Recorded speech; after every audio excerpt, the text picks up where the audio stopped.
Hello guys, आप इस video में देखने जा रहे हैं क्लास 10th चैप्टर नंबर 6 का पहला थ्योरम। क्या है पहले थ्योरम का स्टेटमेंट, चलिए पढ़ते हैं। लिखा गया है कि if a line is drawn parallel to one side of a triangle to intersect the other two side in distinct point.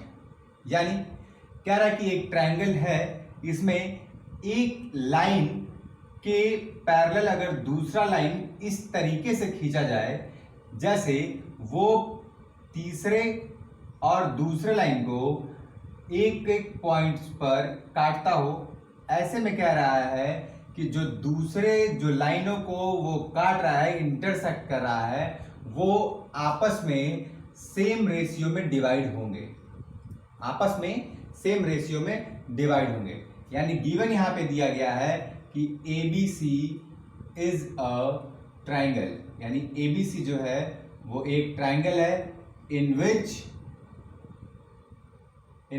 DE parallel to BC। ये गिवन था, ठीक है। प्रूव क्या करना है, तो टू प्रूव लिख करके हम लिख देंगे AD upon DB is equal to AE upon EC prove करना है, ठीक है। अब कंस्ट्रक्शन लिखेंगे। कंस्ट्रक्शन हम क्या करेंगे, तो फिगर जो आप राइट में देख पा रहे हैं, यहां पे हम ज्वाइन करा देंगे BE को और CD को। तो सबसे पहले ये दोनों ही लिख लें, लिखेंगे ज्वाइन DC एंड BE, ठीक है। ये पहला कंस्ट्रक्शन किए। अब दूसरा कंस्ट्रक्शन, यहां से इसी लाइन से एक पैरेलल लाइन ड्रॉ कर देंगे और वहीं यहां से एक दूसरा पैरेलल लाइन ड्रॉ कर देंगे। एक का नाम लिखेंगे M और एक का नाम लिखेंगे N, ठीक है। तो लिखेंगे draw a parallel line EM on AD and DN on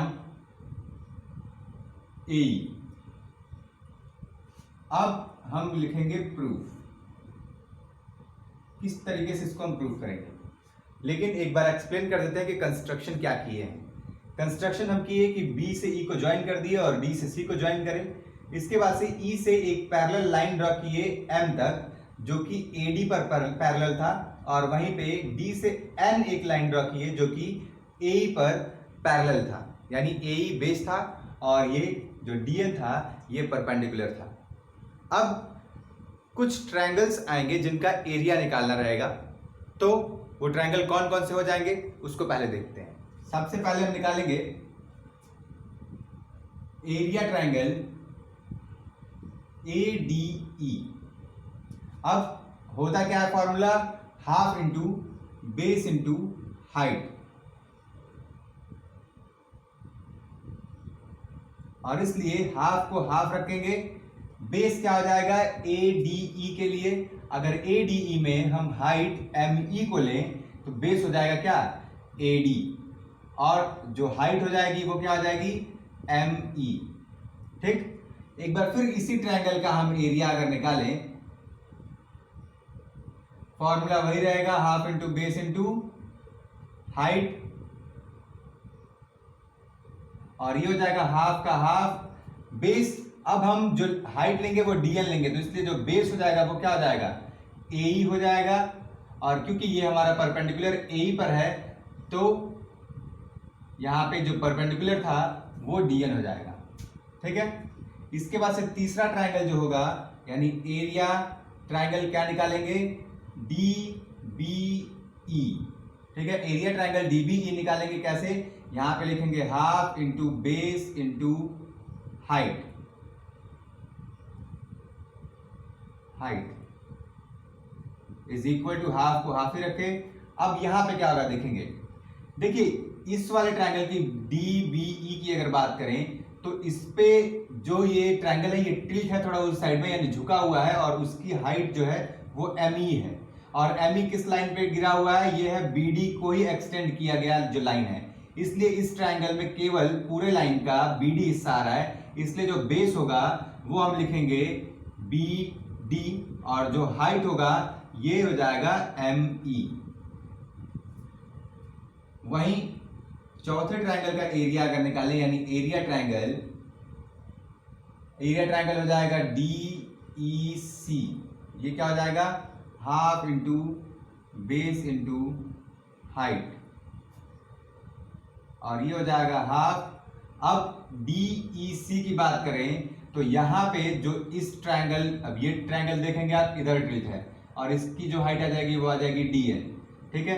तो हाइट को पहले लिख लिया डी एन और डी एन किस लाइन पे गिरा हुआ है, ए सी पर, और इस पर्टिकुलर ट्रायंगल यानी डी ई सी पर ए सी का केवल ईसी हिस्सा आता है, इसलिए जो बेस होगा वो ईसी हो जाएगा, ठीक है। तो ये चारों ही ट्रायंगल का एरिया हम निकाल लिए।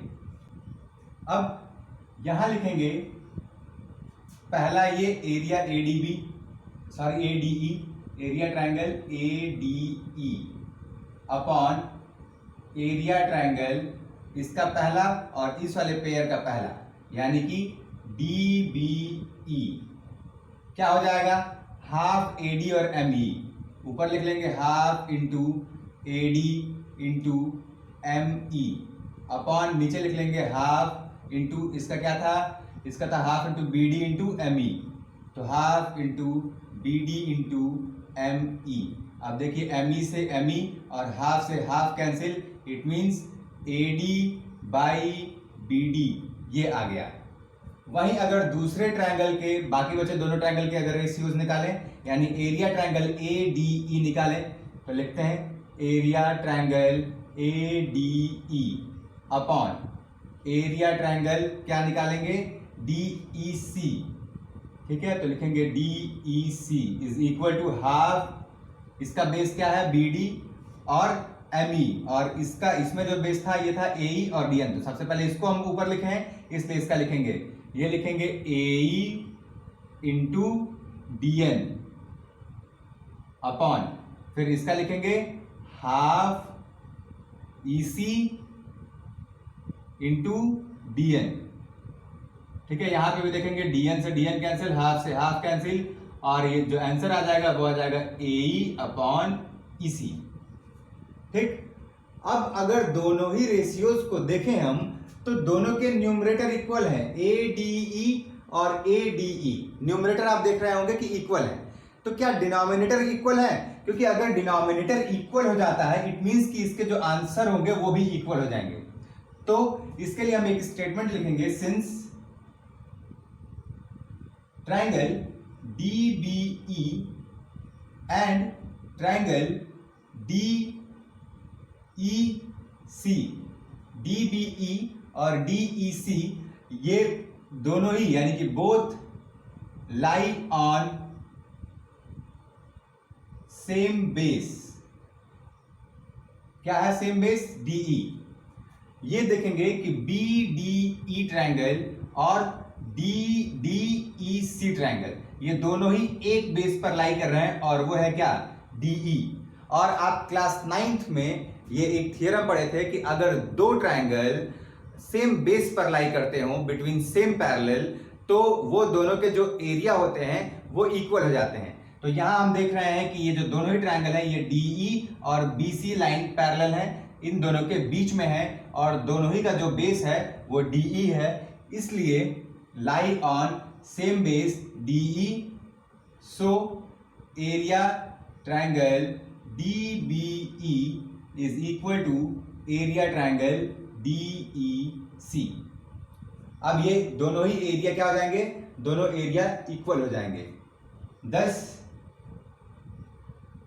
अब हम देखें न्यूमरेटर भी इक्वल हो गया और डिनोमिनेटर भी इक्वल हो गया, तो इसलिए क्या हो जाएगा, इसका जो आंसर होगा यानी AD upon BD is equal to इसका AE अपॉन EC हो जाएगा। और जरा आप नीचे देखिए टू प्रूव वाले लाइन पे यही प्रूव करना था, अगर आप ध्यान से देख पा रहे हो तो यही चीज ऊपर हमारा आंसर आया है, ठीक है। इट मींस कि हेंस प्रूव्ड, क्या हम प्रूव किए यहाँ पे कि केवल ये जो DE लाइन था, ये DE लाइन BC के पैरेलल था, ये गिवन था, और ये जो बाकी बचे दो लाइंस को इंटरसेक्ट करा था, इनको सेम रेशियो में इंटरसेक्ट करेगा। इट मींस कि AD upon BD is equal to AE upon EC, जिसको हम यहाँ पे प्रूव किए हैं। तो उम्मीद है आपको ये थियरम का प्रूफ समझ में आया होगा, और अगर आपको ये वीडियो अच्छा लगा तो लाइक जरूर कीजिएगा, कमेंट करके जरूर बताइएगा, और अगर आप इस चैनल पर नए हैं तो चैनल को सब्सक्राइब करना ना भूलिएगा। आपका ये लाइक, कमेंट और सब्सक्राइब करना ही हमें और मोटिवेशन देता है, ताकि ऐसे ही हम आपके बीच ऐसे वीडियो लाते रहें।